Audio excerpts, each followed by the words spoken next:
नमस्कार दोस्तों, स्वागत है आपका आरजी स्मार्ट क्लास में। आज के इस वीडियो में सीटेट एग्जाम के लिए हम साइंस के प्रैक्टिस सेट 3 पर डिस्कस करने वाले हैं। आप इस वीडियो को पूरा जरूर देखिएगा और ये वीडियो आपको अच्छा लगे तो इसे लाइक करिएगा, शेयर करिएगा और कमेंट करके जरूर बताइएगा कि वीडियो आपको कैसा लगा। और अगर आप इस वीडियो का पीडीएफ डाउनलोड करना चाहते हैं तो आप हमारे टेलीग्राम चैनल से डाउनलोड कर सकते हैं। टेलीग्राम चैनल का लिंक डिस्क्रिप्शन में दिया हुआ है। तो चलिए शुरू करते हैं। आज का पहला प्रश्न है, सजीव पदार्थ का संयोजन कितने तत्वों से मिलकर होता है? तो इस प्रश्न का सही उत्तर हो जाएगा 27। सजीव पदार्थ का जो संयोजन है वो 27 तत्वों से मिलकर होता है। अगला प्रश्न है कि सजीव पदार्थ के संयोजन में सर्वाधिक मात्रा किस तत्व की होती है?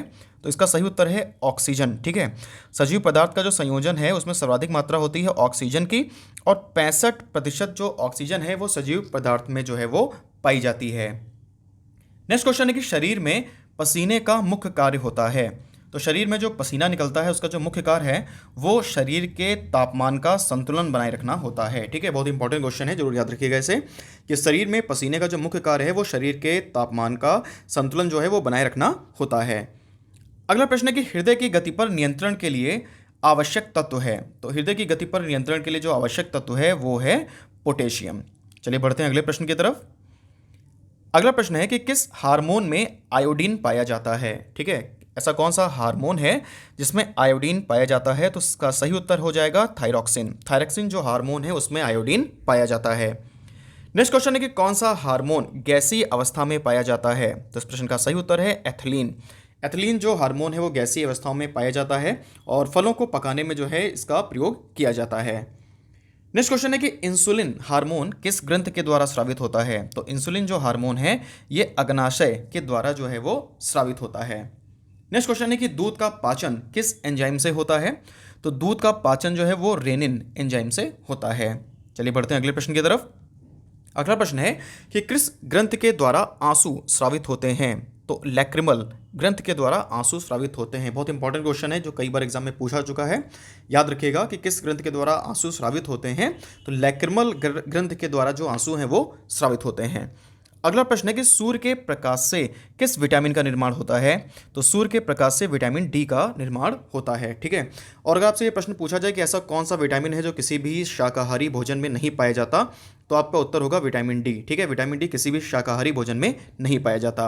और अगर आपसे पूछा जाए कि एक ऐसा कौन सा विटामिन है जो किसी भी मांसाहारी भोजन में नहीं पाया जाता, तब आपका उत्तर होगा विटामिन सी। विटामिन सी ऐसा विटामिन है जो किसी भी मांसाहारी भोजन में नहीं पाया जाता। नेक्स्ट क्वेश्चन है कि रक्त में तरलता किस कारण होती है? ठीक है, तो रक्त में जो तरलता है वो होती है प्रोटीन के कारण। प्रोटीन के कारण ही जो रक्त है वो तरल होता है। नेक्स्ट क्वेश्चन है कि रक्त का थक्का जमने में सहायक प्रोटीन है।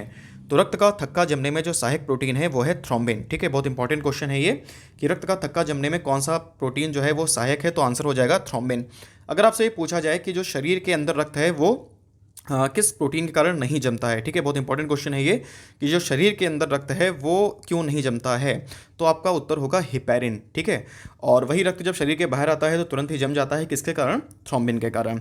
अगर ये पूछा जाए कि कौन सा ऐसा विटामिन है जो कि रक्त का थक्का जमने में सहायक है, तो इस प्रश्न का उत्तर अगर का आपको पता हो तो आप कमेंट बॉक्स में जरूर बताइएगा। ठीक है, प्रश्न फिर से सुन लीजिए कि ऐसा कौन सा विटामिन है जो रक्त का थक्का जमने में सहायक है। ठीक है, तो इसका जो सही उत्तर है वो आप कमेंट बॉक्स में जरूर बताइएगा। चलिए बढ़ते हैं अगले प्रश्न की तरफ। अगला प्रश्न है, विटामिन का आविष्कार किसके द्वारा किया गया था? तो विटामिन जो है इसका आविष्कार जो है वो फंक के द्वारा किया गया था। नेक्स्ट क्वेश्चन है कि भैंस के दूध में कितने प्रतिशत वसा यानी कि जो फैट है वो पाई जाती है? तो हम याद रखेंगे भैंस के दूध में जो है वो 7.2% जो वसा है वो पाई जाती है। नेक्स्ट क्वेश्चन है कि सर्वाधिक वसा यानी कि सर्वाधिक जो फैट है वो किस जानवर के दूध में पाई जाती है? तो आपका सही उत्तर हो जाएगा रेनेडियर। रेनडियर जो जानवर है उसके दूध में सर्वाधिक वसा पाई जाती है। आपने देखा होगा सेंटा क्लॉज की गाड़ी में जो जानवर आगे लगा होता है वही रेनेडियर होता है। ठीक है ना, तो जो रेनेडियर है उसके ही दूध में सर्वाधिक वसा पाई जाती है। अगला प्रश्न है कि प्रति ग्राम सर्वाधिक कैलोरी किससे प्राप्त होती है? तो प्रति ग्राम जो सर्वाधिक कैलोरी है वो हमें प्राप्त होती है वसा से। ठीक है, ये एग्जाम में जब क्वेश्चन आएगा तो इस तरीके से आएगा कि कार्बोहाइड्रेट, वसा, प्रोटीन एवं विटामिन में से जो सर्वाधिक कैलोरी है वो किसके माध्यम से प्राप्त होती है? तो आप याद रखेंगे वसा। ठीक है, सर्वाधिक जो कैलोरी है वो वसा से प्राप्त होती है। अगला प्रश्न है, किस विटामिन की कमी से रक्त का थक्का नहीं बनता है? तो आपका सही उत्तर हो जाएगा विटामिन के। नेक्स्ट क्वेश्चन है कि किस अनाज से सर्वाधिक कैल्शियम प्राप्त होता है? सही उत्तर है रागी। ठीक है, सर्वाधिक जो कैल्शियम है वो रागी से प्राप्त होता है। अब ये क्वेश्चन में जब एग्जाम में पूछा जाएगा तो इसमें रागी है, जौ, ज्वार, इस तरीके से गेहूं, इस तरीके से ऑप्शन दिए होंगे, तो आपको याद रखना है कि जो रागी अनाज है इससे सर्वाधिक जो कैल्शियम है वो प्राप्त होता है। अगला प्रश्न है कि प्रोटीन की कमी से बच्चों में होने वाला रोग है। तो प्रोटीन की जो है कमी से बच्चों में होने वाला रोग है मैरस्मस। आपको पता होगा बच्चों की वृद्धि के लिए जो सर्वाधिक आवश्यक तत्व है वो है प्रोटीन, ठीक है ना। तो प्रोटीन की कमी के कारण जो है वो बच्चों में मैरस्मस रोग जो है वो हो जाता है। अगला प्रश्न है कि सर्वाधिक आयरन किस में पाया जाता है? तो सर्वाधिक आयरन जो है वो पाया जाता है मेथी में। आपको पता होगा कि पालक में भी आयरन पाया जाता है, लेकिन आप याद रखेंगे जो सर्वाधिक आयरन है वो मेथी में पाया जाता है। तो अगर एग्जाम में मेथी भी है, पालक भी है, तो आप मेथी पे टिक करेंगे, ठीक है। चलिए बढ़ते हैं अगले प्रश्न की तरफ।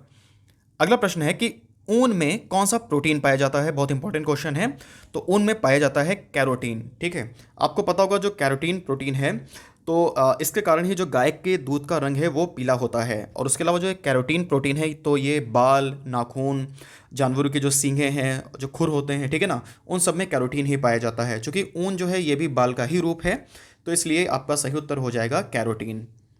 लॉकजा किस रोग की अंतिम अवस्था है? ठीक है, तो लॉकजा जो है ये टिटनेस की अंतिम अवस्था है। और एग्जाम में क्वेश्चन पूछा जाता है कि टिटनेस किसके द्वारा होता है, जीवाणु के द्वारा या फिर विषाणु के द्वारा?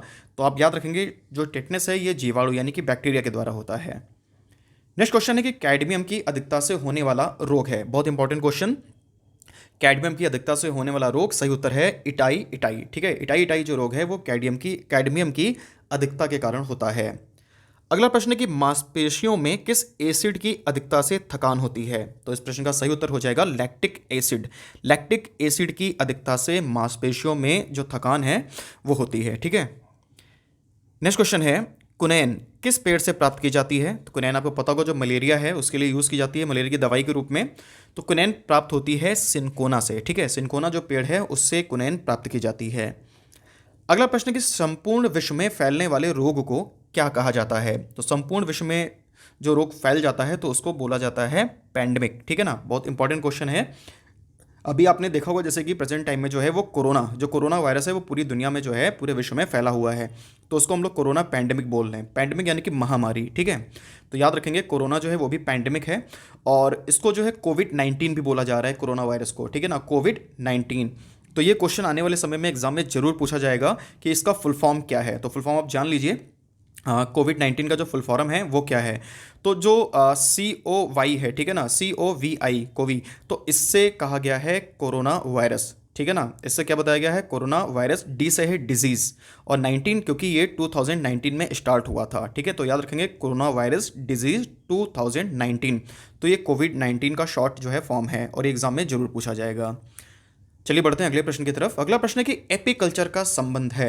तो एपीकल्चर का संबंध है मधुमक्खी पालन से, ठीक है। ये क्वेश्चन पूछा जाता है कि मधुमक्खियों से शहद के अलावा क्या प्राप्त होता है? तो आप याद रखेंगे मधुमक्खियों से शहद के अलावा जो है वो मोम भी प्राप्त होता है। अगला प्रश्न है कि सेरीकल्चर का संबंध है। तो सेरीकल्चर का संबंध है रेशम कीट पालन से, और आपको पता होगा जो रेशम कीट है वो शहतूत के पेड़ पे जो है वो पाला जाता है। और भारत में जो सर्वाधिक रेशम है वो कर्नाटक में उत्पादन उसका होता है, ठीक है। नेक्स्ट क्वेश्चन है पिसिकल्चर का संबंध है। तो पिसिकल्चर का संबंध है मत्स्य पालन के साथ में। नेक्स्ट क्वेश्चन है कि माइकोलॉजी का संबंध है। तो माइकोलॉजी का संबंध है कवकों का अध्ययन, ठीक है। फाइकोलॉजी का संबंध है, तो फाइकोलॉजी का संबंध है शैवालों का अध्ययन। माइकोलॉजी के अंतर्गत कवकों का अध्ययन किया जाता है, जबकि फाइकोलॉजी के अंतर्गत शैवालों का अध्ययन किया जाता है। एंथोलॉजी का संबंध है पुष्पों के अध्ययन से, यानी कि जो एंथोलॉजी है उसके अंतर्गत पुष्पों का अध्ययन जो है वो किया जाता है। चलिए बढ़ते हैं अगले प्रश्न की तरफ। अगला प्रश्न है पोमोलॉजी का संबंध है, ठीक है। बहुत इंपॉर्टेंट क्वेश्चन है कि पोमोलॉजी का संबंध है, तो याद रखेंगे पोमोलॉजी का संबंध है फलों का अध्ययन, ठीक है, फलों के अध्ययन के साथ। अगला प्रश्न है कि टमाटर में कौन सा वर्णी लवक पाया जाता है? तो टमाटर में जो है वो लाइकोपेन जो वर्णी लवक है वो पाया जाता है। ये क्वेश्चन इस तरीके से भी पूछा जाता है कि टमाटर का रंग लाल किस कारण होता है? तो अब याद रखेंगे जो टमाटर का लाल रंग है वो होता है लाइकोपेन के कारण। अगला प्रश्न है कि गाजर में कौन सा वर्णी लवक पाया जाता है? तो गाजर में वर्णी लवक जो है वो पाया जाता है कैरोटीन। कैरोटीन के कारण ही गाजर का जो रंग है वो नारंगी होता है, ठीक है। अगला प्रश्न है कि चुकंदर में कौन सा वर्णी लवक पाया जाता है? तो चुकंदर में विटामिन जो वर्णी लवक है वो पाया जाता है। नेक्स्ट क्वेश्चन है कि जेनेटिक्स शब्द का प्रयोग सर्वप्रथम किसने किया था? तो जेनेटिक्स शब्द का प्रयोग जो है वो सर्वप्रथम किया था W. वॉटसन ने।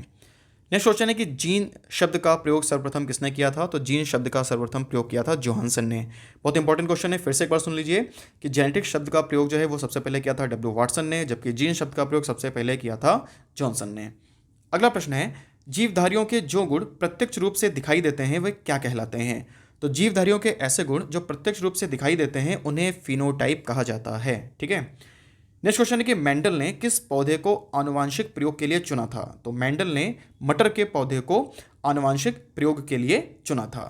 चलिए बढ़ते हैं अगले प्रश्न की तरफ। अगला प्रश्न है कि क्रोमोसोम में पाए जाने वाले आनुवंशिक पदार्थ को क्या कहते हैं? तो सही उत्तर हो जाएगा आपका जीनोम। ठीक है। क्रोमोसोम में जो आनुवंशिक पदार्थ पाया जाता है उसे जीनोम कहा जाता है। नेक्स्ट क्वेश्चन है कि मनुष्य में कितने एमिनो एसिड पाए जाते हैं? तो मनुष्य में जो है वो 20 जो है एमिनो एसिड पाए जाते हैं। अगला प्रश्न है कि भोजन के रूप में किस शैवाल का प्रयोग किया जाता है? तो भोजन के रूप में जो है वो फोरफाइरा जो शैवाल है उसका प्रयोग किया जाता है। बहुत इंपॉर्टेंट क्वेश्चन है, याद रखिएगा।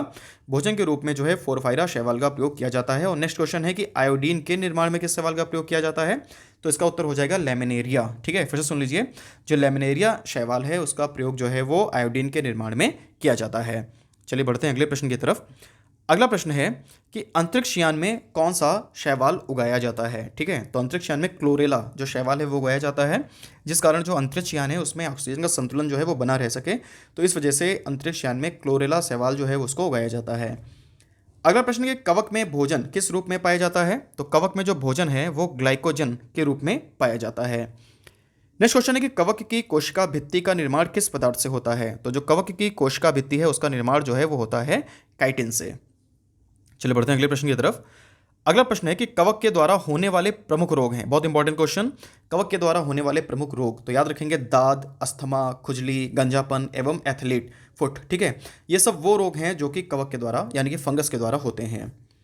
नेक्स्ट क्वेश्चन है कि रेबीज के टीके की खोज किसने की थी? तो रेबीज के टीके की खोज जो है वो की थी लुई पाश्चर ने। ठीक है, रेबीज के टीके की खोज लुई पाश्चर के द्वारा की गई थी। और अगला प्रश्न है कि दूध के पाश्चराइजेशन की खोज जो है वो किसने की थी? तो दूध का जो पाश्चराइजेशन होता है यानी कि जो दूध को संरक्षित करने की प्रक्रिया होती है तो उसको भी खोजा गया था लुई पाश्चर के द्वारा। तो फ्रेंड्स, अगर आपको ये वीडियो पसंद आया हो तो आप हमारे चैनल को सब्सक्राइब करना ना भूलें, वीडियो को लाइक करें और शेयर करें ताकि हम इस तरह के और वीडियोस बनाते रहें। और आपको ये वीडियो कैसा लगा कमेंट में जरूर बताएं। तो आज के लिए इतना ही। देखते रहिए आरजे स्मार्ट क्लास। धन्यवाद।